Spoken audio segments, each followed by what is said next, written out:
Neil McAvoy, Propel Counsellor in Fairwater in Cardiff. A couple of things I want to go through this evening. First of all, at the bottom of the screen there, you'll see that we have launched a local petition, first of all, in Fairwater for Cantonian High School. Parents have asked us to get on with this, so we've done it. And I mean, what we're looking for is just a bit of common sense, and maybe also for parents who are speaking up for their children not to feel intimidated, as appears to be happening, intimidated by the school, actually, which is just really bizarre. But this is where we're at nowadays. I mean, everybody should be treated with respect, and what we're looking for is a bit of common sense. So if it's really, really, really hot, why can't boys wear tailored shorts? It's really just really pretty basic. Girls wear skirts, which is fine.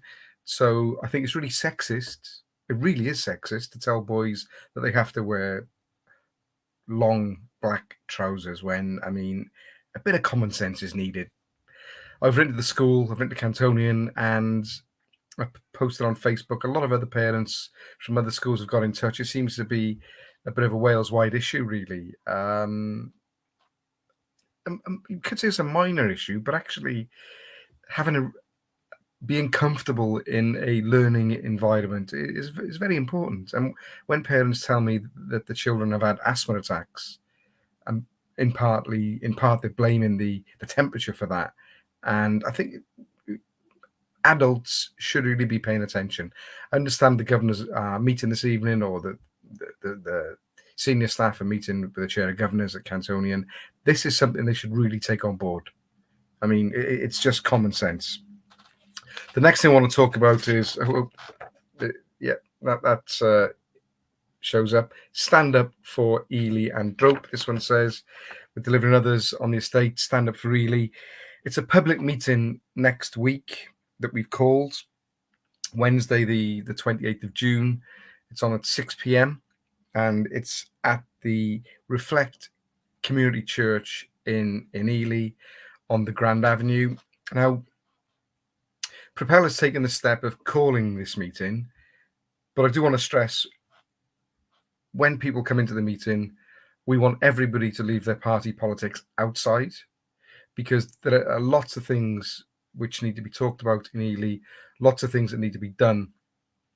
And we want people to essentially talk about the local community, talk about what really needs doing in the area, put together some, I suppose, priorities, and work together to achieve those priorities. So, I mean, we're certainly not going to apologise as a party for calling the meeting. It needed calling. Nothing was going on. I mean, before the tragedy, we were going to do exactly this, and we had to delay what we were doing because of the tragic accident that happened, and of course the trouble afterwards. I watched some footage yesterday, which I'd not seen before, in the way the police handled matters, and I'm looking forward to speaking to people on the evening, because what I saw on film really concerned me in terms of provocation, in terms of respecting people, in terms of respecting people living in the local neighbourhood. Which brings me swiftly on to, I went to a demonstration on Saturday. It was really good, about 15-minute cities or 15-minute neighbourhoods. I was able to speak at the meeting. Apparently there was one person from the far right that I was told, and they were pictured in a photograph near me, so shock horror for that. I mean,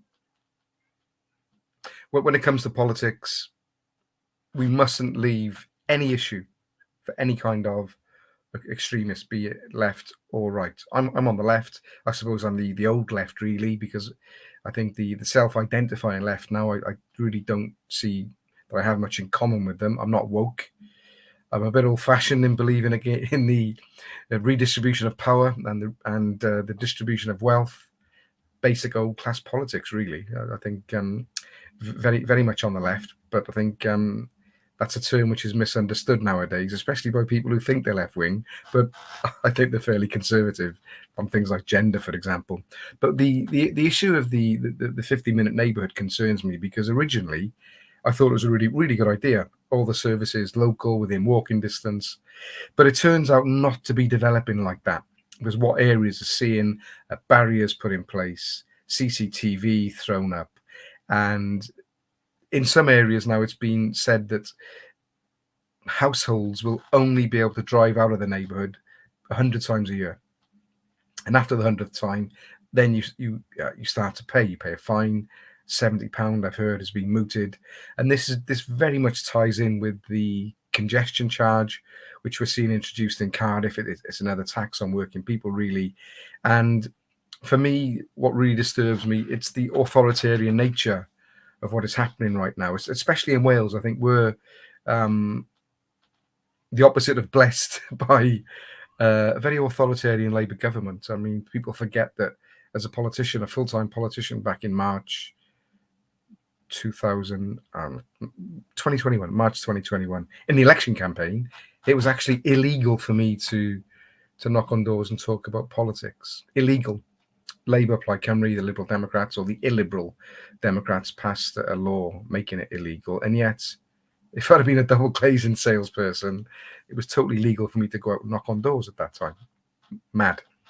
So really, it's the whole authoritarian agenda which really concerns me, and impositions on working people and anti-working class policies essentially being carried out in Wales under a Labour government. As I said, it ties into the congestion charge. It ties into 20 miles an hour zones, where it just seems that nearly every road in Wales is going to be 20 miles an hour, unless it's a main artery, like the A470, which is 50. And the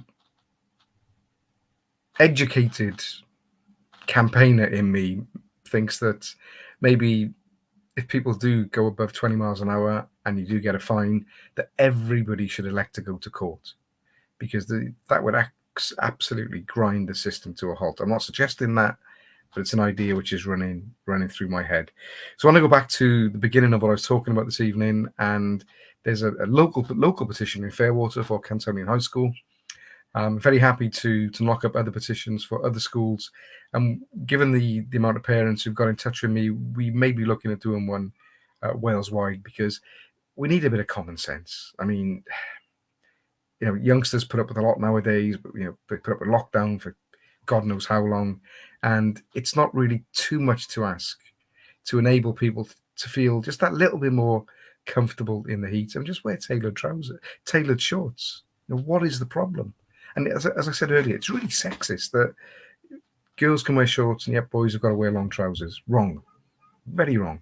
Okay, so I'm going to draw my remarks to a close there.